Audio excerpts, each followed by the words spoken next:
तो हेलो दोस्तों, कैसे आप सभी लोग। Welcome to this new video. और आज की इस वीडियो में हम लोग बात करने वाले हैं 10 मूवीज़ के बारे में जिन्होंने मेरी लाइफ पे एक बहुत अच्छा इंपैक्ट डाला।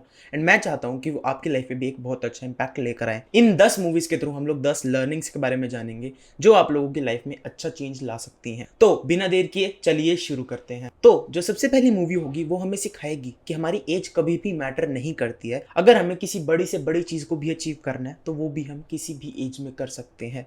ये मूवी है the legend of Bhagat Singh. इनकलाब एक लड़ाई है जुल्म और नाइंसाफी के खिलाफ। इनकलाब एक हथियार है आदमी पर आदमी का शोषण रोकने के लिए। Long live revolution! Down with imperialism! इनकलाब जिंदाबाद! अब भगत सिंह के बारे में तो हम सब जानते हैं। He was one of the greatest freedom fighters of this country. क्या उनकी लाइफ की स्टोरी थी, कैसे उन्होंने 23 साल की उम्र में देश की आज़ादी में इतना बड़ा योगदान दिया, कैसे उन्होंने अपनी एजुकेशन गेन की, कैसे उन्हें इतनी ज़्यादा नॉलेज आ पाई। इतनी सारी चीज़ों के बारे में आप लोग इस मूवी से सीखोगे।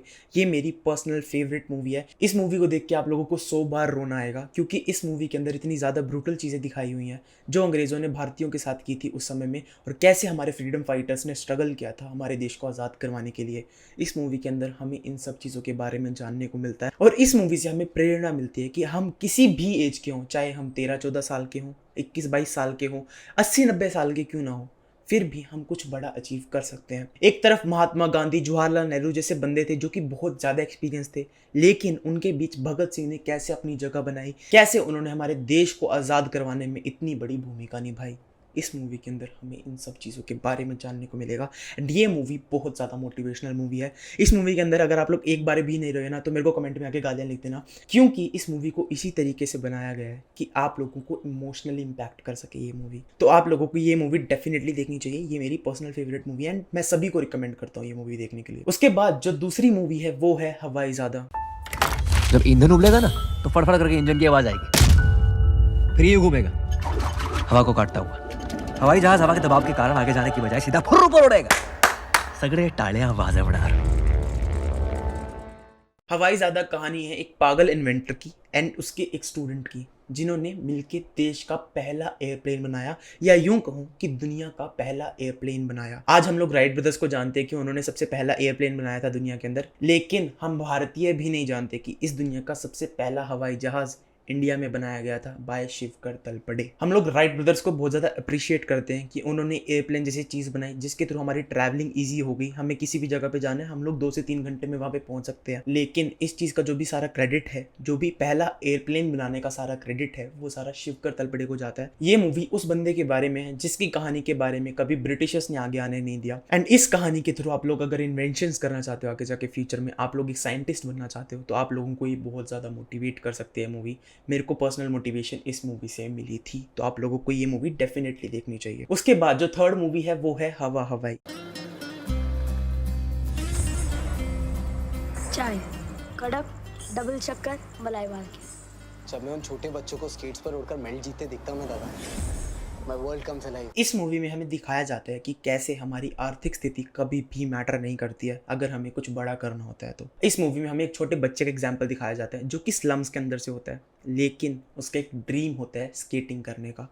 उस ड्रीम को अचीव करने के लिए वो कैसे स्ट्रगल्स करता है, कैसे वो बाद में उस ड्रीम को अचीव कर पाता है। इस मूवी के अंदर हमें वो स्ट्रगलफुल स्टोरी देखने को मिलती है। एंड अगर आप लोग एक पुअर फैमिली से हो, आप लोगों की फैमिली की कंडीशन उतनी ज़्यादा अच्छी नहीं है, तो आप लोगों को ये मूवी डेफिनेटली देखनी चाहिए। तो इस मूवी के अंदर आप लोगों को सॉल्यूशंस मिलेंगे कि वो चीज़ आप लोग कैसे अचीव कर सकते हो जो चीज़ आप लोग अचीव करना चाहते हो।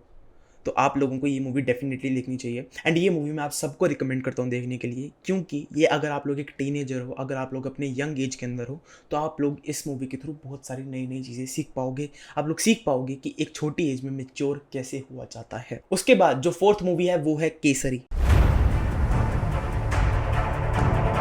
केसरी रंग का मतलब समझते हो? बहादुरी का रंग है, शहीदी का।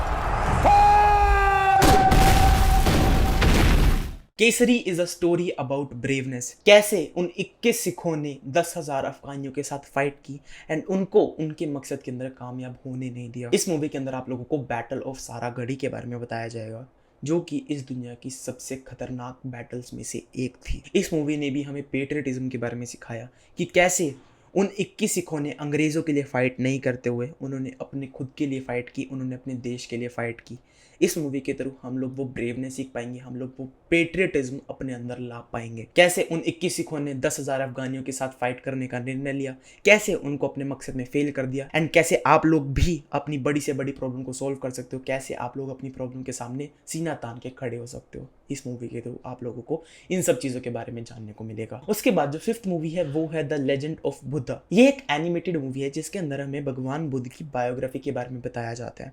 हमें बताया जाता है कि कैसे उनकी लाइफ की शुरुआत हुई, कैसे वो एक महान संत बन पाए, एंड कैसे आज हम उन्हें भगवान विष्णु के 9वें अवतार के रूप में जानते हैं। ये मूवी बहुत ज़्यादा इंस्पिरेशनल है क्योंकि इस मूवी के अंदर हमें दिखाया जाता है कि कैसे भगवान बुद्ध गरीबी को नोटिस करते हैं, वो बीमारियों को नोटिस करते हैं कि कैसे जो इंसान है उसका भी अंत होना है एक दिन, क्यों वो अपना टाइम उस मोह माया में व्यक्त कर रहे हैं। इन सब चीज़ों के बारे में भगवान बुद्ध नोटिस करते हैं एंड उन चीज़ों को नोटिस करने के बाद वो क्या स्टेप्स लेते हैं, वो उस delightful pleasure of being a prince से कैसे ऊपर उठ पाते हैं। इस मूवी के अंदर में वो सारी चीज़ें दिखाई जाती है कि कैसे आप लोग भगवान बुद्ध की लर्निंग्स को अपनी लाइफ में इंटीग्रेट कर सकते हो, कैसे आप लोग अपनी लाइफ के अंदर भगवान बुद्ध को ला सकते हो। उसके बाद जो 7th मूवी है वो है नायक द रियल हीरो। ये मूवी आप में से बहुत सारे लोगों ने बहुत बार देखी होगी, लेकिन क्या आप लोगों ने उस मूवी से लर्निंग्स ली? उस मूवी के थ्रू आप लोग आसानी से सीख सकते हो कि कैसे हमारे देश का पॉलिटिकल सिस्टम काम करता है, कैसे आप लोग अपने देश को इम्प्रूव कर सकते हो, क्या वो स्टेप्स रहेंगे जिसके थ्रू आप लोग अपने देश को इम्प्रूव कर सकते हो, आप लोग अपनी सोसाइटी को इम्प्रूव कर सकते हो। इस मूवी के अंदर हमें अनिल कपूर का कैरेक्टर दिखाया गया है जो कि एक दिन के लिए चीफ मिनिस्टर बनता है, पर उस एक दिन के अंदर वो क्या क्या चेंजेस लेकर आता है जिसके थ्रू वो उस सोसाइटी को इम्प्रूव कर पाता है। इस मूवी के अंदर आप लोग इन सब चीज़ों के बारे में जान पाओगे एंड आप लोग सीख पाओगे कि कैसे आप लोग भी अपनी सोसाइटी के अंदर चेंजेस ला सकते हो, कैसे आप लोगों को अपनी सोसाइटी को इम्प्रूव करना है। अब उसके बाद जो मूवी होगी वो हमें प्रॉब्लम सॉल्विंग स्किल्स के बारे में सिखाएगी कि कैसे हम लोग एक प्रॉब्लम को नोटिस करते हैं एंड कैसे हम उसका सोल्यूशन निकाल के लाते हैं, कैसे हमारे पास अगर वो स्किल ना भी हो तब भी हम लोग उस प्रॉब्लम का सोल्यूशन निकाल पाते हैं। ये मूवी है पैडमैन। इस मूवी के अंदर एक हस्बैंड अपनी वाइफ की एक प्रॉब्लम को नोटिस करता है एंड कैसे उस प्रॉब्लम का सोल्यूशन निकालने के लिए निकल जाता है, कैसे उसको हर कोई ताने मार रहा होता है, कैसे उसके पास बहुत सारी फाइनेंशियल प्रॉब्लम्स आ जाती हैं, फिर भी वो अपने सॉल्यूशन पे डटा रहता है, फिर भी वो उस सॉल्यूशन को क्रिएट करने में लगा रहता है एंड एट द एंड वो उस सॉल्यूशन को क्रिएट कर लेता है। एंड उसके बाद भी वो अपनी इन्वेंशन को बेच सकता था, लेकिन उसने अपनी इन्वेंशन को बेचने से ज़्यादा ज़रूरी लोगों की सहायता करना ज़्यादा ज़रूरी समझा, जिसके थ्रू वो हर एक औरत की प्रॉब्लम को सॉल्व कर पाया, ना कि सिर्फ अपनी बीवी की प्रॉब्लम को। इस मूवी के थ्रू आप लोग सीखोगे कि कैसे आप लोग एक प्रॉब्लम को ढूंढ सकते हो एंड उसका सोल्यूशन निकाल सकते हो अगर आप लोगों के पास उस फील्ड से रिलेटेड कोई भी नॉलेज नहीं है तब भी। उसके बाद जो 9th मूवी है वो है Manikarnika. Manikarnika is a movie about women empowerment. आप सब लोगों ने ये कविता तो सुनी होगी, बुंदेले हर बोलो के मुंह हमने सुनी कहानी थी,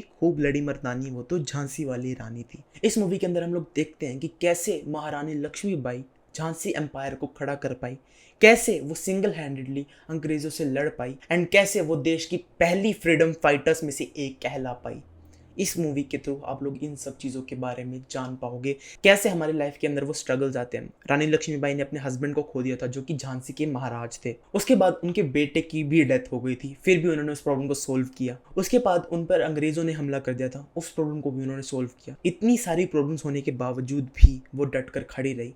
इस मूवी के थ्रू आप लोग इन सब चीज़ों के बारे में सीख पाओगे। आप लोग इस मूवी से सीख पाओगे कि कैसे एक बड़ी से बड़ी प्रॉब्लम आने पर भी आप लोग उस मुसीबत के सामने डट कर खड़े हो सकते हो। एंड उसके बाद जो अगली मूवी है वो मूवी नहीं है, वो एक शो है जो कि मेरा फेवरेट शो है एंड इस शो का नाम है राधा कृष्ण। इस शो के लगभग 800 से 900 एपिसोड्स हैं एंड ये सारे एपिसोड्स मैंने देखे हैं। क्यों देखे हैं? क्योंकि हर एक एपिसोड में एक नई लर्निंग्स होती है हमारे लिए। जितनी चीज़ें हम लोग कृष्ण भगवान से सीख सकते हैं जो कि नारायण का खुद एक रूप थे, उतनी चीज़ें हम लोग किसी से भी नहीं सीख सकते हैं। एंड शायद यही एक शो था जिसकी वजह से मुझे यूट्यूब चैनल स्टार्ट करने की मोटिवेशन मिल पाई। मुझे मोटिवेशन मिल पाई कि मैं अपनी लर्निंग्स को दूसरों के साथ शेयर करूं।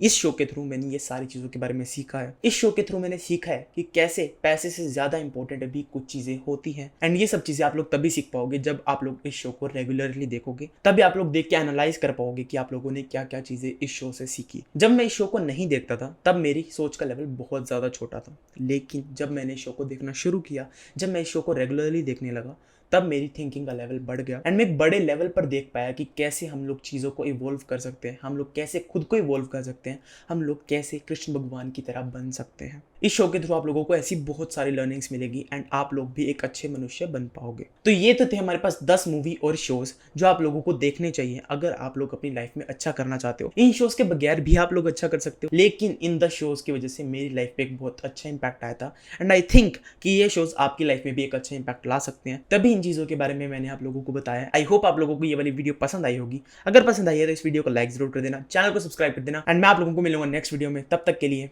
Bye bye.